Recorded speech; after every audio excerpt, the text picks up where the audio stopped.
2008 Lexus ISF. If you go to start your car and no crank, no starter engagement whatsoever, the radiator fans both turn on full blast. You can't read any codes from the OBD2, and the fuel pump does not turn on at all. This is probably your issue. Found a couple forums where it's mentioned but not really talked about, and definitely not associated or talked about with the ISF, but we were able to fix the problem.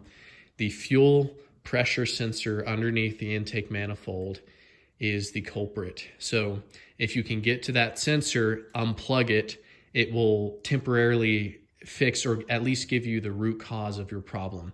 So when you unplug the sensor, everything that I mentioned that happens where it doesn't start, the radiator fans turn on, the car will start and things will work, but it will be in limp mode, at least in our experience on this 2008. You can diagnose it that way, but we were able to replace the sensor with just a new Toyota OEM or Lexus OEM sensor, and the car is running great right now. Got about 500 miles on it, and it's been fine. So if you're having this issue, and this somewhat applies to the 250 and 350, then this is more than likely your issue. So I've got the engine cover off right now, and I'm gonna really briefly talk about what it takes to get to that sensor. But there's a 10 millimeter in here.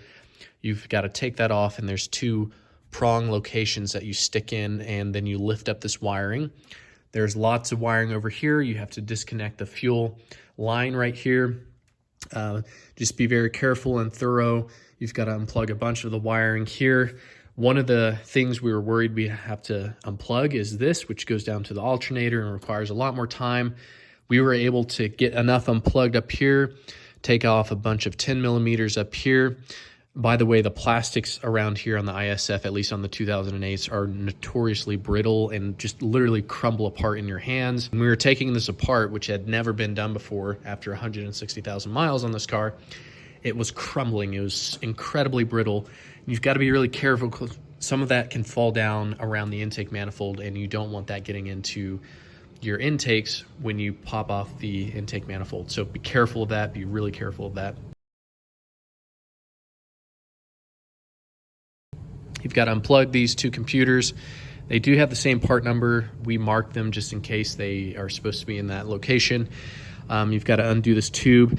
Originally, it's plumbed down here, and it was extremely brittle, and it broke with barely any messing with it. We could not at all get this off. We had to take the whole intake manifold off just to get to this. So that was a pain point.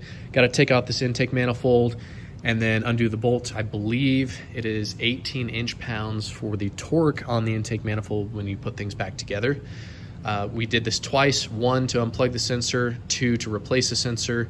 We reused the gaskets, which I don't recommend. You should replace them because they're metal, probably one-time use only, but we reused it twice, no check engine after 500 miles, so maybe you can do that if you're in a pinch. I also recommend replacing this right here. But yeah, that's how you do it. Try and send or show a picture of that. I looked for almost 3 hours on the internet trying to find the root cause of this issue, and there just was not hardly anything out there on it. So I hope that helps people. Be sure to take lots of pictures when you're doing this, just in case anything happens or you can't remember where something goes. And honestly, don't be super worried if these plastics break. I spent a lot of time putting some high quality electrical tape and just tidying the stuff up. This sensor right here, we couldn't exactly figure out where it goes, but it goes in this general location, and I was worried it was sensitive based on the direction. It was not. There's a similar one up here.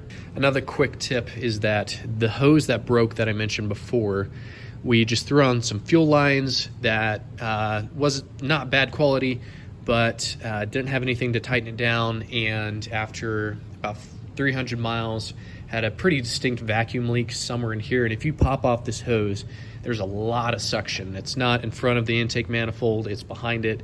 So there's a lot of suction, and it will make the car run super lean, and it gave a check engine light.